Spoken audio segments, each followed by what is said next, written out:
I want to talk with you this morning about what we call the human factor in personalized learning, and want to start by talking a little bit about the meaning of learner-centered or personalized pedagogy so that we have some sense that we're beginning in the same way.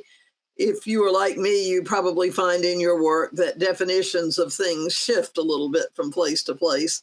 And I've come to believe over time that it's important for us to have some clarity about what we're talking about. So I'd like to start with this, if that's okay. And I'm going to do first things first and start with just a little bit of vocabulary work to let you know where I'm coming from. Your conference is about personalization. A number of years ago, just as the pandemic was beginning, I was starting to write a book I thought on personalization, but I discovered that in the United States, the definitions of it are very mushy, for lack of a better term. I would read in one place that personalization was a kind of differentiation. In another place, I would read that differentiation was a kind of personalization. In other places, I would read that it means allowing students to decide what they want to learn, when they want to learn it, where they want to learn it, and how they should be assessed, and more definitions than that.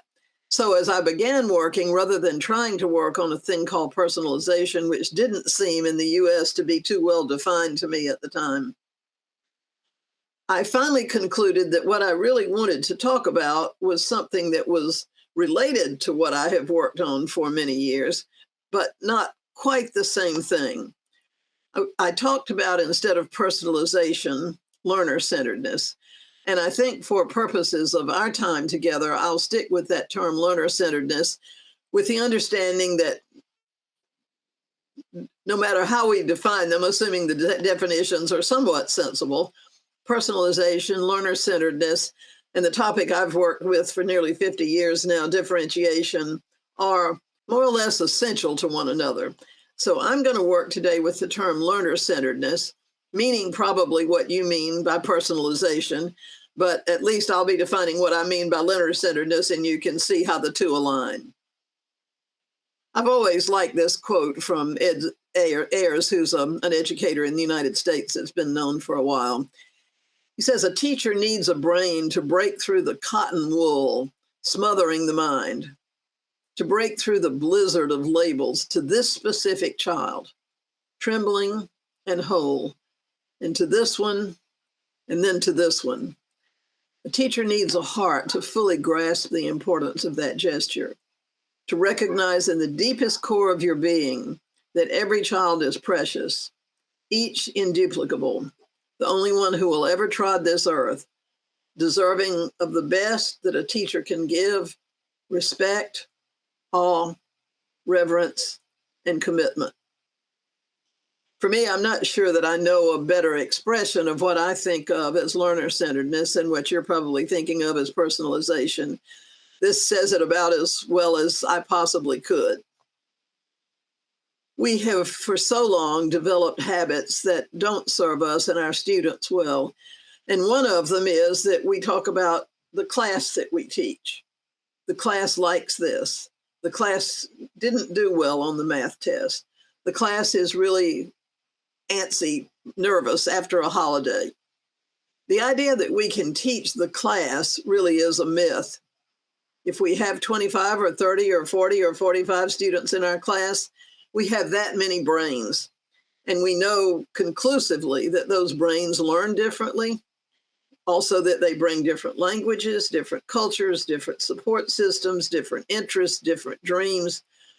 And personalization and learner-centeredness and differentiation really are an alternative to that myth to help us realize that each of those young people is different, and that while we do have to work with the class as a whole some of the time, our focus needs to be on that induplicable human being as we go.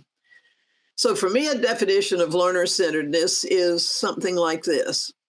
Learner-centered classrooms are those in which the teacher works intentionally, persistently, and thoughtfully to place the student, as well as the students, at the heart of all decision making. Teachers in these classrooms dignify each learner, by seeking to understand the learner in order to be responsive to the learner's strengths and needs, and by understanding and applying our profession's current best understanding of quality practice in terms of learning environment, curriculum, formative assessment, instruction, and classroom leadership and management, with the goal of trying to support and be a catalyst for maximum intellectual, academic, affective, and social development for each learner. In other words, in a shorter sentence, what I'm talking about, and what I presume you're talking about, is looking at the individual as well as the class and doing everything we can with the elements that we have in our classroom, which, as far as we know, are curriculum, assessment, learning environment, instruction, and the way we orchestrate that, doing the best we can with those elements for every individual child to maximize their possibilities. Learner-centeredness is about putting students at the center of the classrooms, where quality practice provides a trustworthy foundation for helping young people grow consistently toward a better understanding of themselves, others, and the world they're inheriting. Learner-centeredness is about humanizing classrooms for every young soul who is more or less compelled to spend a year in our company. Learner-centeredness is making the decision that to understand and enact quality teaching and learning practices for every young person in our care is an imperative, because to do less is to shortchange the young people who don't have the best and to compromise their development.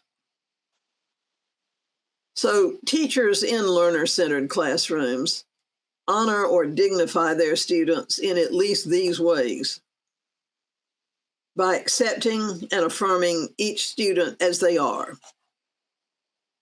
by believing also in each student's capacity to grow and succeed well beyond where they are now, no matter who they are, by expanding their multidimensional knowledge about each student persistently throughout the year, and by acting and planning and responding in a way that maximizes student growth.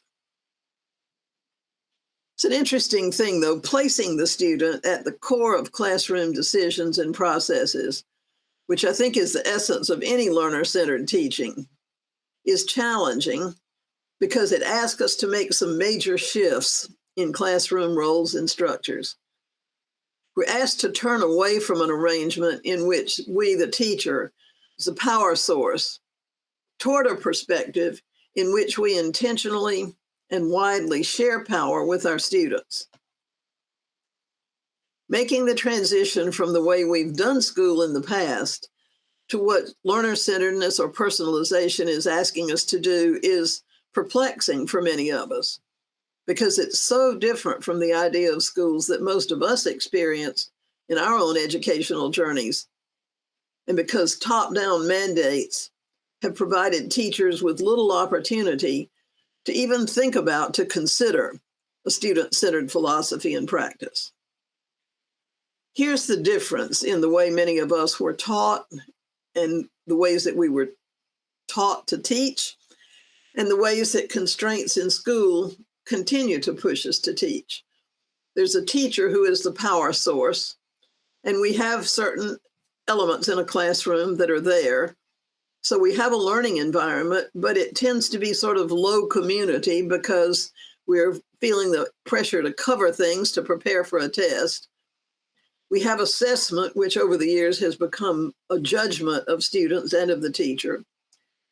Because of those things, teaching becomes telling. Learning becomes practice and drill, many times of just sort of fundamental basic ideas and skills. And management seems to have become control. It's important to control the students so that things remain smooth. And the students, who are clearly lower on the power pole, are supposed to comply and pay attention and retain what they've heard and roll it out when it's test time. I think what learner-centeredness asks us to do is to move to something more like this, where there's something of a partnership in a classroom, You'll notice here that the teacher's name on the left is at a slightly higher height than the student. You could move that up or down a little as you wanted to, either way. The teacher is responsible for the classroom, and we are the adults in the room, and it is our obligation to make things work. But in learner-centeredness, what we're trying to do is much more sharing in a way that makes what happens in the classroom much more meaningful and relevant to students. So curriculum becomes meaning, or meaning making. Instruction becomes facilitating learning for each student individually, because kids learn individually. That doesn't mean every student working with a different thing, by the way. That's not feasible. But trying to do the best we can to facilitate learning in ways that make room for the individuals in the group.